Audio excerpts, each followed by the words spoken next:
This video is a summary of Dominaria United's story. You can read the full story written by Langley Hyde on the Magic the Gathering website. Karn, a metal planeswalker constructed long ago, explores the caves of Koilos on Dominaria, looking for answers on how to operate the Silex. The Silex is an ancient artifact, a dish made from an unknown metal etched with glyphs.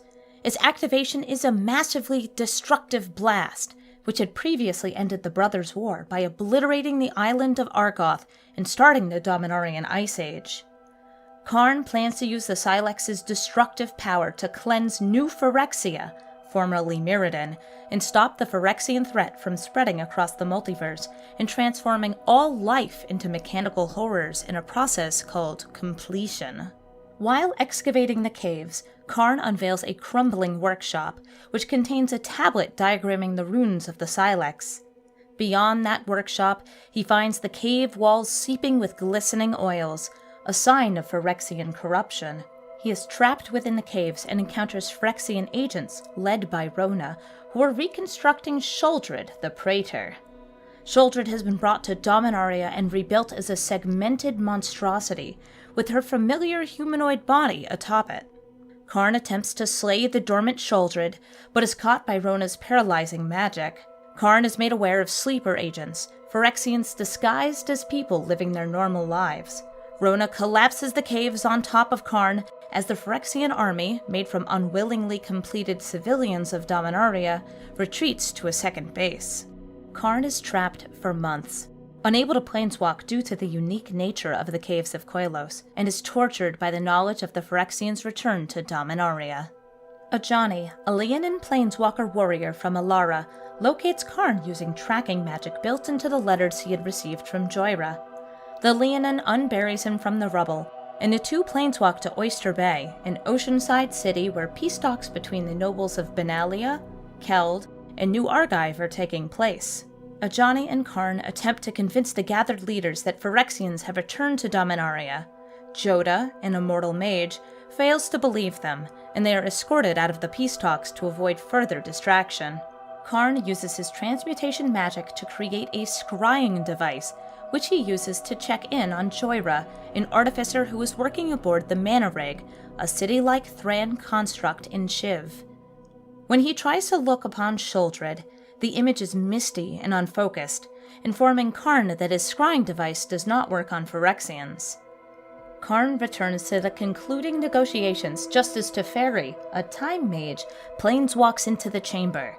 Teferi explains that the Phyrexians can travel between the planes, and that the Praetors Vorinclex and Jin-Gitaxias have been spotted on Kaldheim and Kamigawa. Teferi's information is enough to convince many, but not all, of the leaders that the threat is real and action must be taken. But this disrupts the finalization of the contracts between the nobles, and the planeswalkers are escorted from the talks. Karn takes this time to relocate the Silex, hiding it aboard the Mana Rig. When Karn returns, he discusses his plan to deploy the Silex to wipe out New Phyrexia with the other planeswalkers. Karn notices a bird which was present both in his rooms and around the peace talks. The bird morphs into a monstrous form, revealing itself as a Phyrexian, and the planeswalkers attack and destroy it, bringing it as proof to Joda of their existence. When the bird's remains are presented to the negotiations, some of the knights present burst from their armor, revealing their Phyrexian forms, and attack the house leaders. A battle breaks out, and Ajani is separated from the group as they retreat. Joda opens a portal and teleports Sten, a negotiator, Jaya, a planeswalker fire mage, Teferi, and Karn to New Argive's watchtower. A Phyrexian follows them through the portal, and everyone agrees to remain in the tower until they can find and eliminate it. Karn forms a plan to weed out anyone in a tower who may be a sleeper agent by telling each person present a different false location of the Silex. Karn himself is immune to glistening oil, the substance used to create and complete people into Phyrexians, and he is trusted to weed out a spy that may be among them. The single Phyrexian creature the group saw follow them through the portal is not the only one within the city, and Teferi is badly injured as they attempt to fight it and the others off. One by one, Karn discloses the false locations to Joda, Jaya, and Teferi. Karn decides to test Sten as well. Upon telling Sten that the Silex is stowed in Trocaire, Sten's body extends and latches to the power stone in the watchtower, transforming himself into an antenna. Sten transmits the false location of the Silex to Shuldred as Jaya burns him to death. Worried about Teferi's injury, Karn calls upon the Weatherlight, a skyship, to extract them from New Argive. Aboard the ship, Karn is reunited with Ajani and the crew of the Weatherlight, who serve under Shana Sasay, their captain. A plan is formed to unite the armies of Dominaria to defend against the growing Phyrexian army. They decide to lure the Phyrexian army to Shiv with the Silex, the Mana Rig, and Karn himself. Teferi recruits the goblins and dragons, which in turn bring the Gitu mages and Viashino to the cause. Joda works to convince Maria, the leader of the Yavimaya elves, to join the fight, but they are resistant until a dragon engine piloted by Rona tears through the woods, uprooting centuries-old treefolk. Maria locates and activates a damping sphere, creating a vacuum around the dragon engine and destroying its organic components. Ajani recruits the Lanawarves and joins Jaya and the Benalish army led by Danith the Capuchin. They track down a Phyrexian base and are overwhelmed in battle. Danith's father, Eren, and Urtai, a long-dead villain, are among those completed and fighting against them.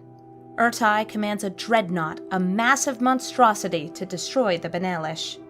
As the dreadnought is about to strike, a ship of legends cuts through the mountains, the Golden Argosy. Rada and the Keldan forces leap from the ship and take down the dreadnought and drive back the Phyrexians. The battles escalate until the entire plane is at war. Phyrexians infiltrate and undermine the Dominarian efforts, planting their spies throughout their forces. On this battlefield in Shiv, Joyra weaponizes the Mana Rig, adding cannons to defend it. The Weatherlight itself is lost, completed and striking against them in the sky. Shuldred, her humanoid form attached to a dragon engine, leads the Phyrexians onto the Mana Rig itself. Joyra activates the Mana Rig, waking its components and mobilizing it, carrying it away from the core of the Phyrexian army, spewing molten lava as it travels. Karn confides in Ajani that the Silex is in Joyra's workshop, and Jaya is sent to retrieve it and take it to safety. Because the Silex is encased in a heavy titanium shell of Karn's making, she is unable to planeswalk with it alone and brings it to the deck of the Mana Rig. Karn strips off the metal shell and reveals the Silex. Its appearance triggers the transformation of an unexpected sleeper agent among them, Ajani Coldmane. Ajani attacks Jaya, cutting her open with his double-headed axe, then driving the axe into Karn to immobilize him. Ajani takes the Silex from Jaya and throws her off the Mana Rig, killing her. Ajani then crushes the Silex, destroying it. With Karn crippled, Shuldred again boards the Mana Rig, capturing him. Joyra begins the Mana Rig's self-destruct sequence as the Dominarian army flees through Joda's portals. Before the Mana Rig is destroyed, Shuldred and Ajani go through a portal to New Phyrexia, stripping Shuldred of her organic components and taking Karn with them as their captive. Jaya's friends mourn her, building a memorial in Shiv to honor her loss. With the help of Karn's notes and Sahili Rai, another planeswalker adept at manipulating metals, the Dominarian army recreates the Silex. But the knowledge of how to activate the Silex is lost. It has been activated before, long ago, during the Brothers' War. In the remains of Urza's tower, Teferi is attached to a machine designed to enhance his temporal magic, allowing him to cross into the past to witness the Silex's power firsthand.